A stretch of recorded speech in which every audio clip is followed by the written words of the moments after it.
Welcome back, guys. My name is Patrick, and this is the Oilers Rundown. The Oilers have signed forward Brad Malone to a new 2-year, two-way contract extension worth $762,500 at the NHL level. An excellent signing for the Oilers. Malone can go between Edmonton and Bakersfield as needed, and gives the Oilers a strong depth option.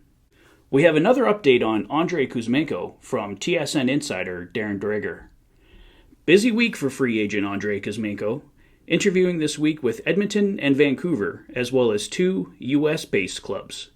Kuzmenko is hoping to make his decision in the next 10 days. So the Oilers should know within the next 2 weeks if they are successful in landing Kuzmenko.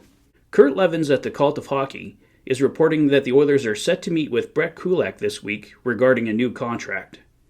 I think this arrangement should be mutually beneficial, and I won't be surprised if we get an announcement on a new contract in fairly short order. Ken Holland is also meeting with Jay Woodcroft and Dave Manson this week, so hopefully we hear something on their futures sooner rather than later.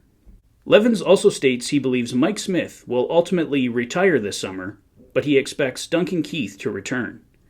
As I previously reported, the Oilers have asked for decisions from Smith and Keith on their future plans on or around July 1st.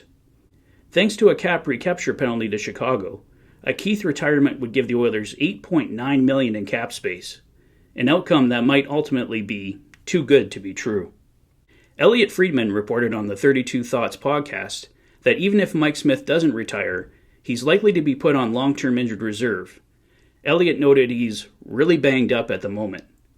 As long as Smith is on LTIR for the full season, the Oilers can pursue a goalie, or possibly a low-cost goalie that could move between Edmonton and Bakersfield if Smith plans to return at some point.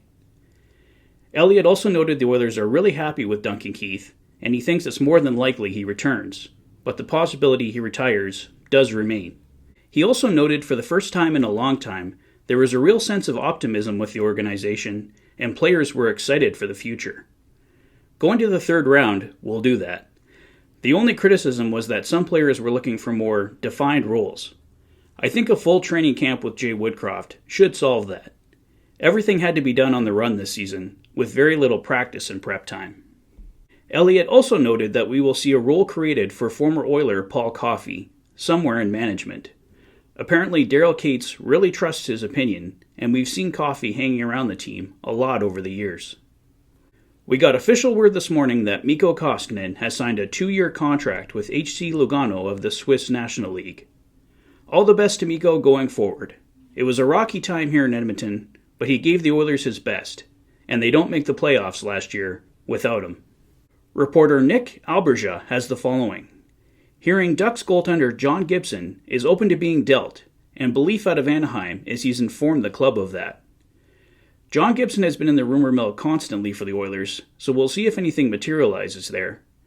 Gibson has a 10-team no-trade list, which the Oilers may be on, and a hefty long-term salary, so it's probably unlikely. I also wanted to touch on recent speculation surrounding Chicago's Alex Debrincat. Frank Saravelli of the Daily Faceoff strongly believes Debrincat will be moved this summer. Chicago is in the beginning stages of a rebuild, and it doesn't make sense for them to keep Debrincat going forward. Connor McDavid and Alex Debrincat were teammates and line mates back with the Erie Otters in their junior days, so the chemistry and connection would already be there. If the Oilers lose Evander Kane, Debrincat would be an amazing replacement. Debrincat finished with 32 goals and 24 assists for 56 points in 52 games played in 2020-2021, and scored 41 goals and added 37 assists for 78 points in 82 games played in 2021-2022. Debrincat has 1 year remaining on his contract at a $6.4 million cap hit. But following next season, Debrincat would need to be qualified at $9.1 million. Can the Oilers afford a $9 million cap hit next summer? Or possibly even higher? In addition, the cost to acquire Alex Debrincat will be massive. First-round picks, prospects, the Blackhawks will be looking for a massive haul. I would love to add Alex Debrincat, but the cost in assets and dollars I think will be too prohibitive for the Oilers. Another Blackhawk is also in the rumor mill, RFA Dylan Strome. This is a much more realistic possibility for the Oilers in my mind. We could see a situation where the Hawks don't qualify Strome, and the Oilers could target him as a free agent. A trade could also be worked out if the Hawks do qualify Strome. Some people have suggested the Oilers could swap Jesse Puljujärvi for Dylan Strome, but if the Hawks are in rebuild mode, adding Puljujärvi doesn't make sense for them, and many Oilers fans might riot with that trade proposal. Strome has never been an elite finisher since joining the NHL, but he had a bit of a breakthrough season last year, finishing with 22 goals and 26 assists for 48 points in 69 games. And as we know, Connor McDavid and Dylan Strome also played together with the Erie Otters and are best friends, so a match would be there. Well, what do you guys think? Let me know your thoughts in the comment section below. If this is your first visit to the channel and you like what you see, please consider liking and subscribing for all the latest Oilers content.